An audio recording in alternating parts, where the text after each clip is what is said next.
Wali Kota Lubuk Linggau, Haji Ramadhidaya secara resmi menetapkan peraturan wali kota yang mengatur tentang tata tertib dan penataan pasar di wilayah Kota Lubuk Linggau. Di dalam keterangannya, beliau menyampaikan bahwa penataan ini bertujuan untuk menciptakan lingkungan pasar yang lebih tertib, rapi, dan juga nyaman, baik untuk para pedagang maupun para pengunjung. Salah satu poin utama dalam perwal ini adalah pengelompokan pedagang berdasarkan kategori jenis dagangan. Untuk itu, para pedagang kuliner akan dipusatkan di Pasar Kalimantan. Sementara pedagang lainnya akan ditempatkan di Pasar Impres. Penataan ini juga merupakan bagian dari upaya besar menuju target peraih penghargaan Adipura Kencana, yang kini tinggal selangkah lagi untuk diraih di Kota Lubuk Linggau. Sejauh ini perwal sudah kita buat, artinya untuk pedagang kuliner itu kita tempatkan itu di Jalan Kalimantan, untuk pedagang lainnya itu kita tempatkan di Jalan Merdeka.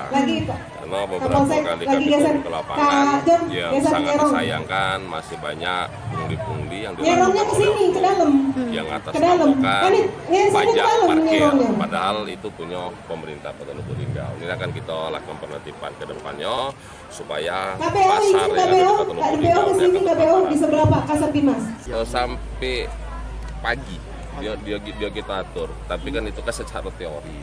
Tapi terkadang kan prakteknya mereka jam operasional mereka melebihi jam, tapi kita persilahkan lah. Nah, tetapi kaki kita berbagi dengan pedagang pasar pagi, dan pasar pagi juga walaupun kita batasi sampai jam 8 sampai jam 9, tapi pada kenyataan di lapangan mereka jualan sampai dagangannya habis. Tapi kita mau persilahkan lah. Tapi yang penting tertib dan rapi kayak di pasar itu.